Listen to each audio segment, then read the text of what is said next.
Just as rivers do most of their erosional work during floods, so too do waves have their greatest impact during storms.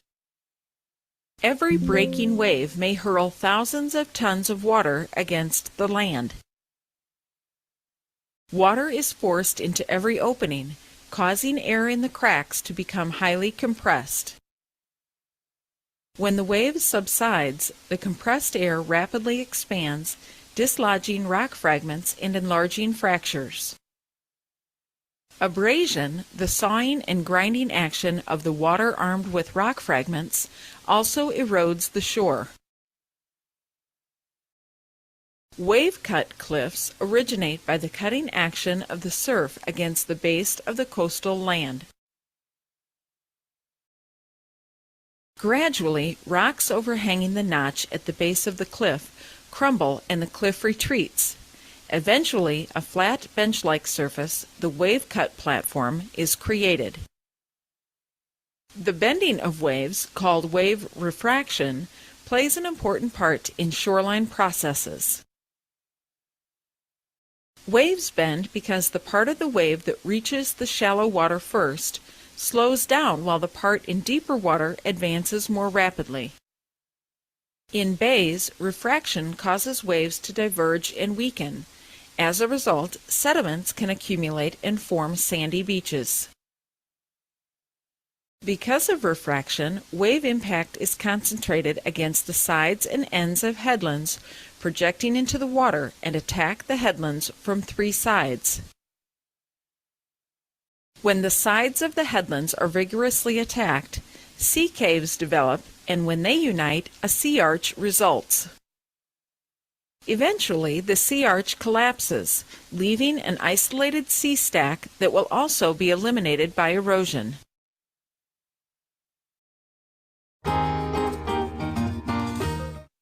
Wind-generated waves provide most of the energy that shapes and modifies shorelines.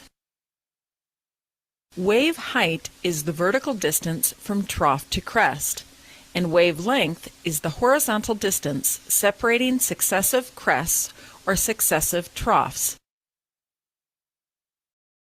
Wave period is the time interval between the passage of successive crests or successive troughs. Wave height, length, and period depend on these three factors.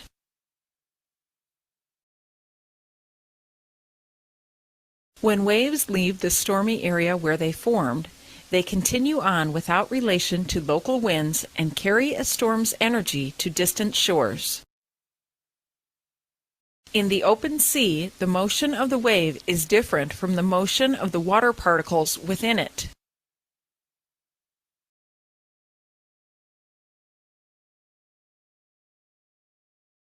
The form of the wave moves forward, while the water itself moves in a circular path. When the wave approaches the shore, the shallow water influences wave behavior. At a depth equal to about 1/2 the wavelength, a wave begins to slow while the faster seaward waves catch up. Therefore, as a wave approaches the shore, its length decreases and its height increases. It finally becomes unstable and collapses or breaks, and the water rushes forward. Most waves do not strike the shore head-on. Therefore, the uprush of water from each breaking wave is oblique. However, the return flow from the spent wave is in the direction of the slope of the beach. The effect of this pattern of water movement is to transport sediment in a zigzag pattern along the beach, a process called beach drift. Breaking waves also produce currents within the turbulent surf zone that flow parallel to the shore. These longshore currents can transport large quantities of sediment. Many beaches consist of sand that was carried to the ocean by rivers and then distributed along the shore by beach drift and longshore currents. The river of sand created by beach drift and longshore currents is responsible for creating spits, which are ridges of sand that extend into the mouth of an adjacent bay. The river of sand is also responsible for creating bay mouth bars that completely seal off a bay from the open ocean. Longshore currents can also produce a tombolo, a ridge of sand that connects an island to the mainland. To maintain or widen beaches that are losing sand, groins are sometimes built at a right angle to the beach to trap sand. Groins sometimes do their job so effectively that the longshore current beyond the groin becomes sand-starved and removes the sand from the downcurrent side of the structure. To offset this effect, property owners downcurrent may erect groins to trap sand for their beaches. Breakwaters are wall-like structures built parallel to the shore to protect boats from the force of breaking waves. When this is done, the reduced wave activity behind the breakwater may allow sand to accumulate, filling the marina. What name is given to walls like the structure labeled A in the diagram? What name is given to structures such as B in the diagram? In the future, what will probably happen to the beach at point D?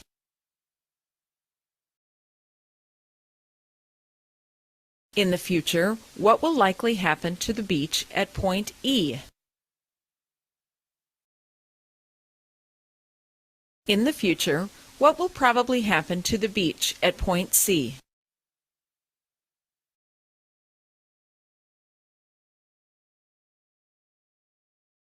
Identify the three features in this diagram.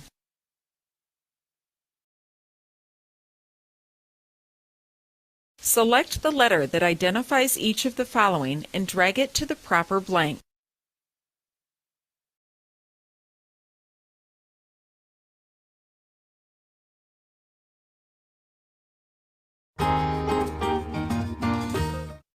The floor of the ocean is divided into three broad zones. These zones can be identified on this map and profile of the North Atlantic. Two main types of continental margins are recognized: passive and active. Passive continental margins are found along most of the coastal areas that surround the Atlantic Ocean. Passive margins experience very little volcanic activity and few earthquakes. Here, weathered materials eroded from the adjacent landmass accumulate to form a thick, broad wedge of relatively undisturbed sediments. A passive continental margin includes the continental shelf. This gently sloping submerged surface is considered a flooded extension of the continent.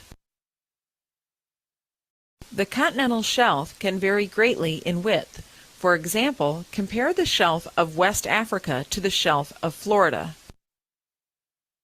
Marking the seaward edge of the continental shelf is the continental slope, a relatively steep and narrow zone as compared with the shelf. The steep continental slope merges into a more gradual incline known as the continental rise.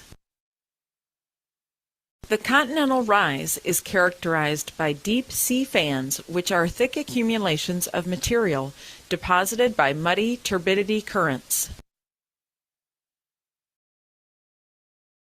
Turbidity currents are downslope movements of dense, sediment-laden water. They are created when sand and mud are dislodged and thrown into suspension. The continental slope and rise also exhibit deep, steep-sided valleys known as submarine canyons.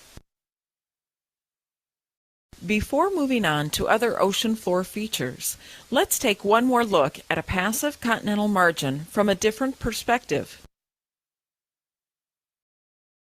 On the deep ocean floor adjacent to the continental rise are very flat regions known as abyssal plains.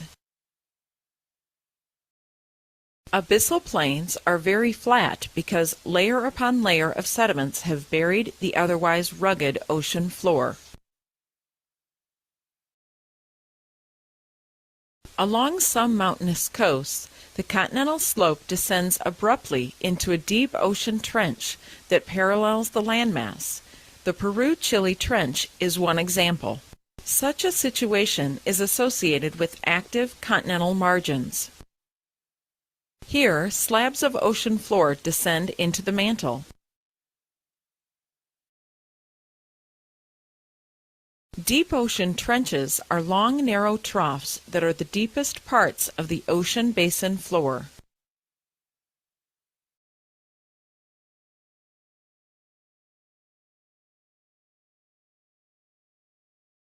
Parts of the ocean basin floor also have many steep-sided volcanic peaks called seamounts.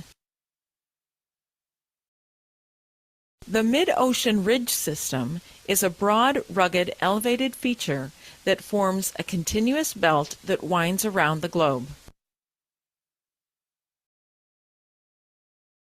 The interconnected ocean ridge system is the longest topographic feature on Earth's surface, exceeding 70,000 kilometers in length. In many areas, the summit of the mid-ocean ridge exhibits a deep, narrow valley called a rift valley. Mid-ocean ridges are associated with much heat and volcanic activity.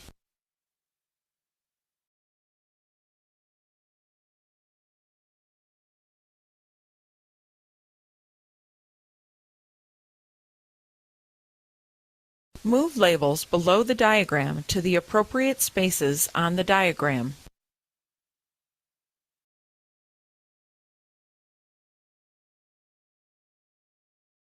This is a profile of the Atlantic Ocean floor from the New England coast across the Mid-Atlantic Ridge.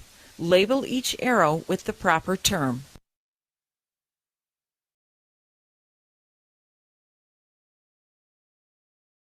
Move each label to the appropriate oceanic ridge on the map.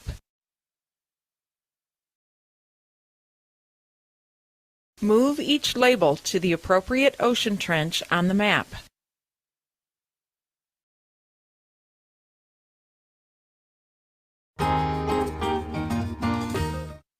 If all water were drained from the ocean basins, a great variety of features would be seen, including broad volcanic peaks, deep trenches, extensive plains, linear mountain chains, and large plateaus. In fact, the scenery would be nearly as diverse as that on the continents. How do scientists determine the topography of the ocean floor? Our knowledge of the diverse topography of the ocean floor grew rapidly during the 1950s and 1960s as new echo sounding technology was developed.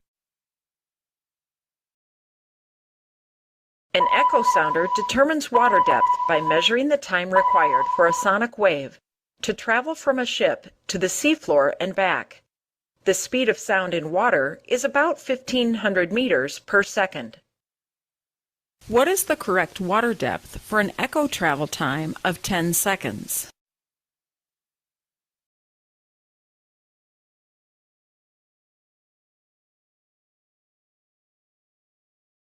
What is the correct water depth for an echo travel time of 3.8 seconds?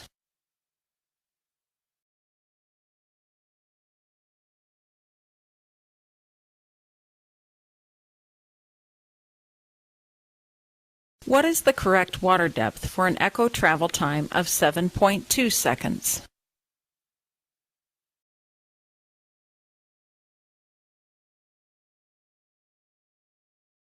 The data shown on this table represents data gathered by a ship equipped with an echo sounder. By plotting these points on a graph, a profile of the ocean floor can be constructed.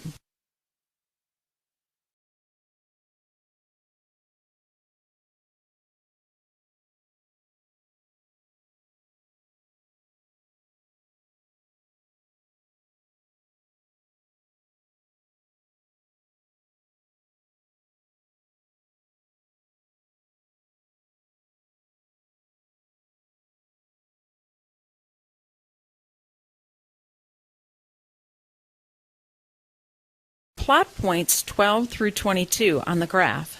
Drag each point from the table to the correct location on the graph.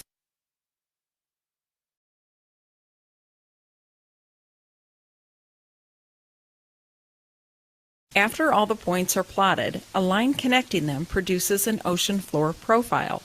The vertical component is greatly exaggerated. When hundreds or thousands of ocean depths are plotted on an appropriate graph, a very detailed ocean floor profile can be constructed. After thousands of ocean floor profiles are constructed, a broad view of the varied topography of the ocean floor emerges. In contrast to the simple echo sounder that was just described, multi-beam sonar uses an array of sound sources and listening devices. Thus, rather than obtaining the depth of a single point every few seconds, this technique gathers much more data. Another technological breakthrough that has improved our view of the ocean floor uses satellites to measure the shape of the ocean surface. Gravity attracts water toward regions where massive features occur. Therefore, mountains and ridges produce elevated areas on the ocean surface, and canyons cause slight depressions. Satellite altimeter data were used to produce this ocean floor map. Land masses appear black, and the adjacent shallow continental shelf is pale blue. Beyond these areas, the deepest areas are violet and the shallowest zones are red.